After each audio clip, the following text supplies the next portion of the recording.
Hetohet grupi kriminal prej 20 personave që bënte evazion fiskal dhe larje parash.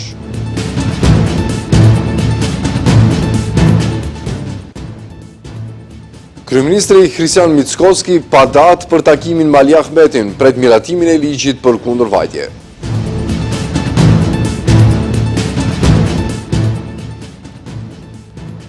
Shtohen rastet e gripit në klinikën e fëmijëve, mjekët bëjnë thirrje për kujdes për foshnjat e posalindura.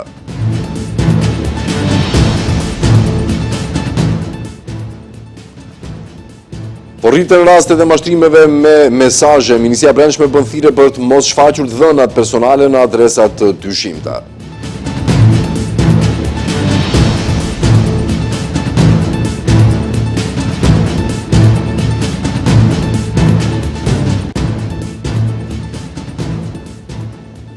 Të nderuar shikues, përshëndetje.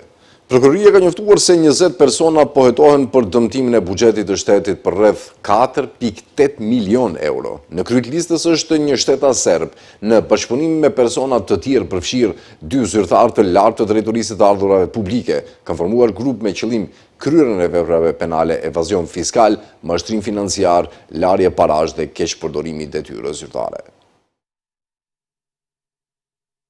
20 persona dyshohen për krim financiar, gjëgjësisht se e kanë dëmtuar buxhetin e shtetit rreth 4.8 milion euro. Prokuroria Themelore Publike për ndjekjen e krimit të organizuar dhe korrupsionit kërkon paraburgim për 10 persona dhe masa kujdesi për 10 të tjerë. Në njoftimin e prokurorisë thuhet se në aksionin e kryer mbrëm deri në orët e vona janë pastisur 16 lokacione. I dyshuari i parë shtetas serb dhe pronar dhe drejtuesi 2 subjekteve juridike së bashku me 2 zyrtar të DAP-it, Qendra Rajonale Shkup, gjatë vitit 2023 kanë formuar grup me qëllim kryerjen e veprave penale, evazion fiskal, mashtrim financiar, larje parash dhe keqpërdorimi i detyrës zyrtare. Duke paraqitur të dhënat të pasakta, i dyshuari i parë ka shmangur pagesën e taksës në shumë prej 11.593.403 denarësh. Pronarët dhe menaxherët e dyshuar të tjerë të personave juridik me deklarata të rreme kërkuan, ndërsa punonjësit e dyshuar miratuan rimbursime të pabaza tatimore për personat juridik jo rezident, gjë që i shaktoi buxhetit dëm në shumën prej 31.175.168 denar, po ashtu u fshi origjina e parave të fituara përmes veprave penale në një shumë totale prej 91.985.197 denar. Punonjësit e dyshuar të DAP-it, disa prej të cilëve mbanin pozicione të larta drejtuese, i shkaktuan dëm buxhetit të shtetit të paktën 162.980.076 denar. Takimi i liderëve i partive parlamentare është bërë burimi i zërave për një takim tjetër të mundshëm ndërmjet kreut VMRO të PMN-s Christian Mickoski dhe aty të BDI-s Ali Ahmeti. Kryeministri Mickoski është shmangur konfirmimit të takimit duke dhënë përgjigje diplomatike se për të është e zakonshme të ketë takime me lider partijak dhe në këtë frym mund të jetë edhe takimi me Ahmetin. Kryeministri Christian Mickoski nuk tregoi se kur do të zhvillohet takimi mes tij dhe liderit të BDI-s Ali Ahmeti, të cilin e paralajmëroi ky i fundit në deklaratën pas takimit të liderëve. Për këtë çështje, kryeministri dha një përgjigje tipike prej politikani. Unë në funksionimin tim të rregull politik takoj me të gjithë liderët e partive politike, kështu që në kornizat e atyre takimeve supozoj se do të takojmë edhe me zotri Ahmetin. Ndërkaq theksoi se të njëjtën është mbajtur takim mes grupeve parlamentare të VMRO të PMN-s dhe BDI-s në lidhje me ligjin për kundërvajtje. Për çka Ahmeti në takimin e liderëve kishte kërkuar informacione shtesë dhe se grupet parlamentare janë sqaruar disa gjëra që ishin të paqarta për BDI-n, prandaj prej që ligji të miratohet në seancën e ardhshme parlamentare dhe qyteti i sigurt të fillojë të zbatohet pa probleme nga një shkurti. Në takimin e liderëve u ra dakord pa kushte që ndryshimet në ligjin për kundërvajtje do të mbështeten. Ai përmendi se kishte disa amendamente, por më vonë në bisedën me ministrin e Brendshëm u konkludua se nuk kishte ndryshime të tilla. Megjithatë, pavarësisht kësaj, u dakorduam gjatë ditës së djeshme të kemi një takim në nivel koordinatorësh dhe të sqarojmë të gjithë ato paqartësi. Ky takim ndodhi dje. Ndërkaq sekretari përgjithshëm i BDI-s Arber Ademi një ditë më parë ka thënë se në takimin e Ahmetit me Mickoskin Do të kërkohet zgjedhja e qeverisë me badenterë dhe po ashtu badenterë në vendimet e gjykatës kushtetuese për ligje me shumicë të dyfisht. Ai theksoi se nuk heqin dorë nga kërkesa për zgjedhjet e parakohshme parlamentare. Opozita ka kritikuar qeverinë pas njoftimit të Shtetit Amerikan për ta futur Maqedoninë e Veriut në listën e vendeve të cilëve u janë anuluar vizat që kanë lidhje me imigracionin. Antari i bordit ekzekutiv të LSDM-s Andrej Zhirnovski deklaroi se në këtë rast amerikanët po e shohin se diçka nuk shkon. Ndërkohë, kryeministri Mickoski ka thënë se ndihen keqardhje që pas kritikave të ashpra ndaj Mbretërisë së Bashkuar, tash opozita po bën të njëjtën gjë me Shtetet e Bashkuara të Amerikës.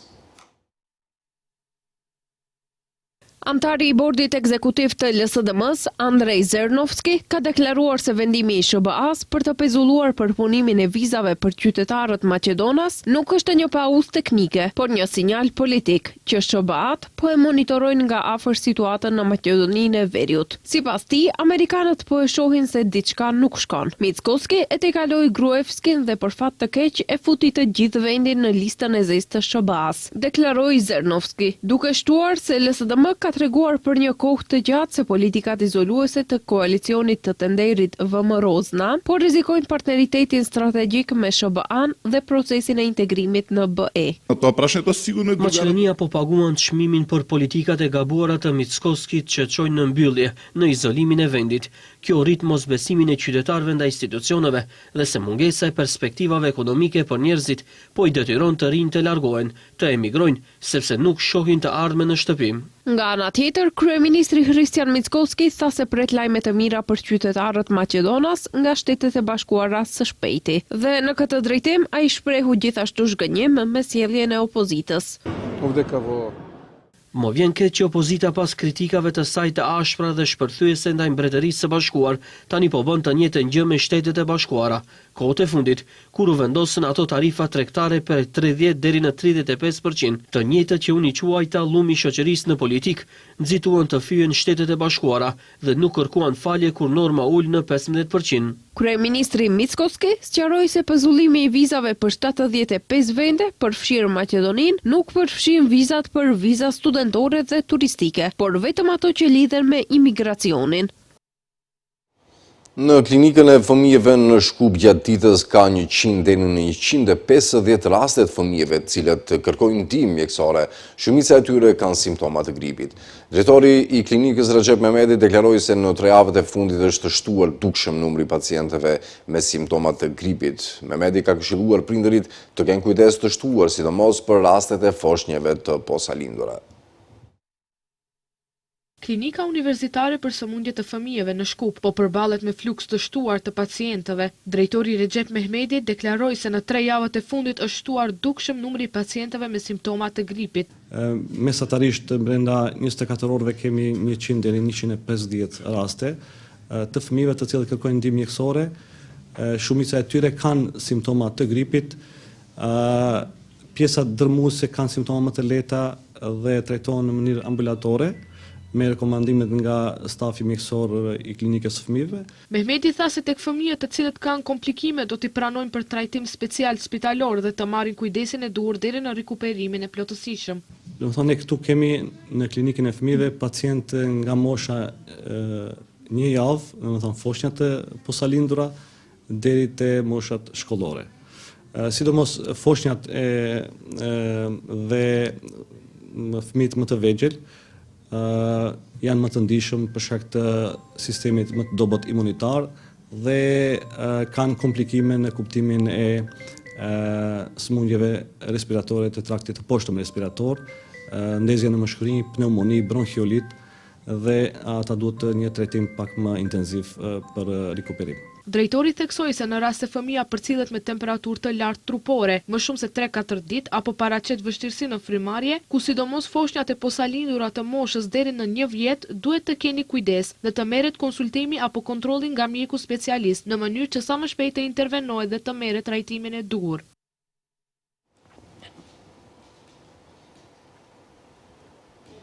Sipas dënave nga faqja e internetit AirCare, sot disa qytete në Maqedoninë e Veriut janë jashtëzakonisht në ndotura, me Strunicën, i cili është qyteti më i ndotur, ku indeksi në zonat më të ndotura është 399.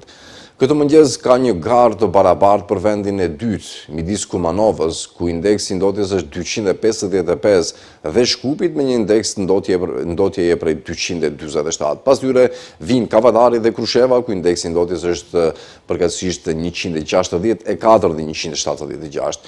Shkupi këtë mëngjes u renditi 4 ndër qytetet më të ndotura në Europë, me më shumë se 300.000 banor, më njëherë pas Beogradit dhe Krajovës dhe qyteti më i ndotur në Europë sot është përsëri Sarajeva.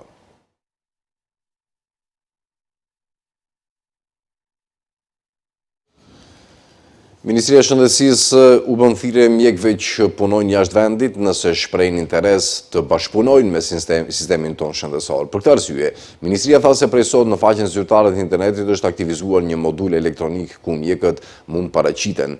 I ftoj të aplikojnë mjekët tanë që punojnë në qendra mjekësore jashtë vendit, mjekët që janë në specializim ose subspecializim jashtë vendit, si dhe mjekët angazhuar në institucione akademike dhe kërkimore shkencore ndërkombëtare, thekson Ministri i Shëndetësisë Azir Aliu. Bashkëpunimi me këta mjek parashihet të përfshijë trajnime, edukim profesional, mentorim, konsultime ose mbështetje projektore, si dhe forma të tjera të angazhimit profesional. Ky modul elektronik paraqet një kanal të drejt për bashkëpunim profesional me diasporën, me qëllim të lehtësimit të hartëzimit profileve dhe ekspertizave që mund të kontribojnë në sistemin tonë shëndetësor, theksojnë nga Ministria e Shëndetësisë.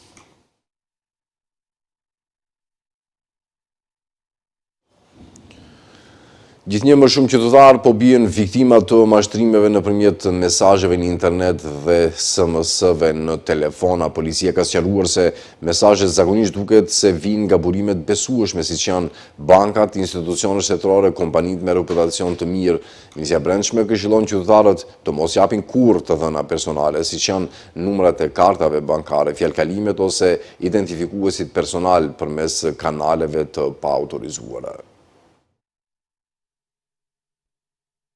Ministria e Punëve të Brendshme ka informuar se ka pasur rritje të sulmeve të fishingut të kryera përmes mesazheve të rreme, SMS, emailëve, faqeve të internetit dhe mesazheve në rrjetet sociale. Ata thonë se mesazhet zakonisht duket se vijnë nga burime të besueshme, siç janë bankat, institucionet shtetërore, kompanitë me reputacion të mirë, por ato synojnë të mashtrojnë përdoruesit dhe të sigurojnë të dhënat e tyre personale ose financiare. Më të zakonshmet janë mesazhet e rreme, SMS me lidhje me postën hyrëse dhe qëllimi kryesor është mbledhja e të dhënave personale të marrësit ose detyrimi i tyre për të vizituar një faqe interneti të rreme, përmes së cilës duke lënë të dhënat e tyre personale mund të shkaktohet keqpërdorim shtesë i të njëjtave. Mbi 50 raportime për këtë lloj mashtrimi janë marrë nga sektori i krimit kibernetik këtë vit të kaluar.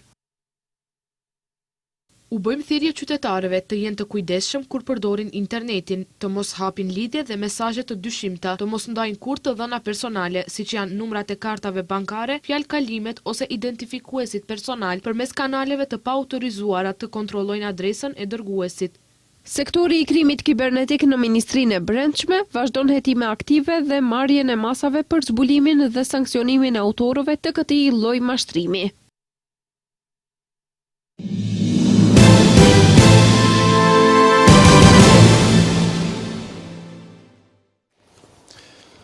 Vazhdojmë mëtej me zhvillimet nga rajoni dhe bota. Zyrtari serb Petar Petković ja ka bërë ditur të dërguarit të Bashkimit Evropian Peter Sorensen se përparimin dialogun e ndërmjetësuar nga bloku mes Serbisë dhe Kosovës varet nga gatishmëria e kësaj të fundit për ta themeluar një asociacion të komunave me shumicë serbe, njoftoi zyra për Kosovën në qeverinë serbe. Petković gjatë takimit të së premtes në Beograd ja përsolli një mesazh të qartë Sorensenit se për çdo përparim i dukshëm dialog është nevojshme të ndërmerren hapa konkret për themeluar asociacionin e komunave me shumicë serbe në Kosovë dhe për të diskutuar draft statutin e asociacionit, tha zyra për Kosovën në qeverinë serbe. Ndërkaq, gjatë vizitës Sorensenit në Prishtinë të mërkurën, kryeministri i detyri i Kosovës Albin Kurti tha se vendi i tij është i gatshëm për normalizim të raporteve me Serbinë, por pati sërish kërkesa për të. Ai tha se së pari Serbia duhet t'ia dorëzojë Kosovës Milan Radojčićin, ish nënkryetarin e listës serbe që ka marrë përgjegjësinë për sulmin e armatosur ndaj policisë Kosovës në Banjsk në shtator të vitit 2023. Sorensen tha në Prishtinë se do të punojë për gjetur një mënyrë që dy vendet fqinjet zhvillojnë bisedime të nivelit të lartë në përpjekje për të normalizuar marrëdhëniet.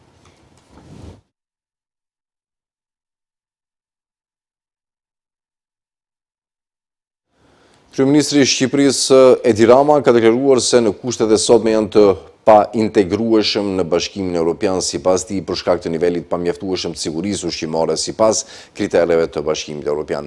Pas mbledhjes prej disa orësh me grupin e Partisë Socialiste, Rama tha se procesi i negociatave të Shqipërisë me BE-n ka hyrë në fazën vendimtare. I theksoi se 2 vitet e ardhshme janë kritike për Shqipërinë pasi duhet që të mbyllen brenda 2027-s negociatat antarësimit në Bashkimin Evropian. Ai mëtej ka shtuar se negociatat nuk janë vetëm një formalitet, por një proces strategjik i cili do t'i mësoj Shqipërisë të përgatitet dhe të plotësoj gjitha kushtet për të bërë pjesë e familjes evropiane.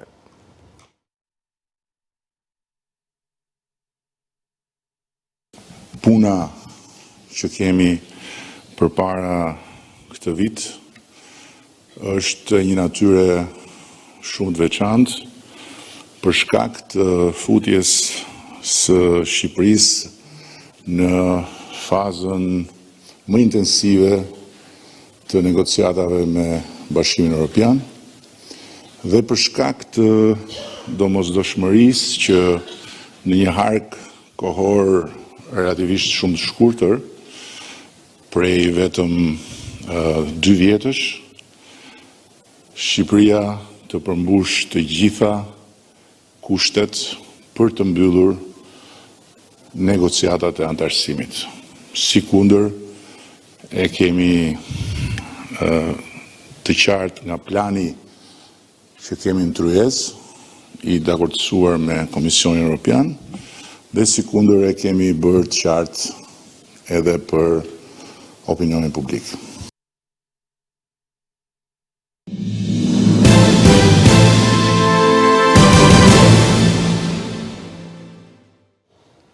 Shtëpia e Bardhë shpreh se vendosja e trupave europiane në Grenland nuk ka ndikim në planet e presidentit SBA Donald Trump për të marrë kontrollin e ishullit arktik nga Danimarka. Nuk mendoj se trupat në Europë ndikojnë në procesin e vendimmarrjes së presidentit, as nuk ndikojnë fare në qëllimin e tij për blerjen e Grenlandës, tha sekretarja e shtypit Caroline Leavitt, kur u pyet për vendosjen e trupave ushtarake. Komentet e saj vinë në të njëjtën ditë që personeli ushtarak evropian filloi të mbrinte në Grenland disa orë pasi një takim midis zyrtarëve amerikan, danez dhe të Grenlandës në Washington dështoi të zgjidhte atë që ministrja e jashtme e Danimarkës e quajti mosmarrëveshje themelore mbi ishullin arktik të pasur me minerale. Franca, Suedia, Gjermania dhe Norvegjia njoftuan se do të vendosnin personel ushtarak si pjesë e një misioni në kryeqytetin e Grenlandës Nuuk. Ndërkohë, Holanda dhe Estonia njoftuan se do të bashkoheshin me stërvitjen, të cilën ministri i jashtëm holandese përshkroi si një sinjal se çështjet e sigurisë në Grenland dhe në rajon janë me rëndësi strategjike për gjithë aleatët e NATO-s.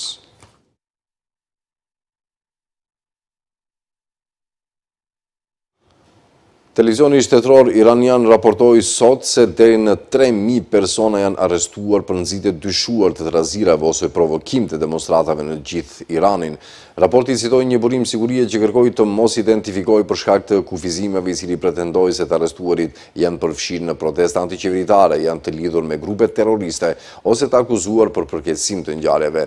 Më parë, një numërim i veçantë nga Agjencia e Lajmeve të aktivistëve të drejtave të njerëzit, një grup me bazë në Shtetet e Bashkuara që nuk është i lidhur me qeverinë iraniane, tha se protestat e vazhdueshme kanë çuar në arrestimin e mbi 19.000 personave. Në përleshet që shpërthyen gjatë protestave kanë humbur jetën 2.677 persona, shtoi grupi. Autoritetet iraniane deri tani nuk kanë lëshuar asnjë deklaratë mbi numrin e përgjithshëm personave të vrarë ose plagosur gjatë protestave. Protestat filluan më 28 dhjetor në kryeqytetin Teheran, kur dyqanë tregtarët dhe pronarët e bizneseve të vogla organizuan greva dhe demonstrata për të protestuar kundër inflacionit në rritje, rënies së monedhës rial dhe përkeqësimit të kushteve ekonomike.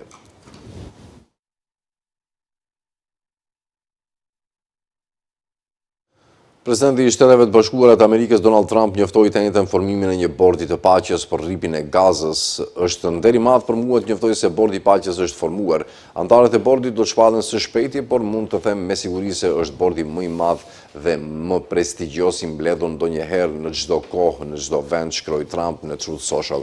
I dërguari i SBA-s Steve Witkoff njoftoi të mërkurën se faza e dytë e një marrëveshje janë pushimi kishte filluar si pjesë e planit 20 pikësh të Trumpit për të dhënë fund luftës në Gaza.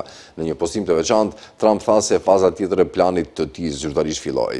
Trump tha gjithashtu se një marrëveshje gjithëpërfshirëse për demilitarizim me Hamasin do të sigurohet me mbështetjen e Egjiptit, Turqisë dhe Katarit. Izraeli ka vrarë më shumë se 71.400 persona, shumica prej tyre gra dhe fëmijë, dhe ka plagosur mbi 171.300 të tjerë në një ofenzivë brutale që nga tetori vitit 2023 që e la Gazën në rënoja.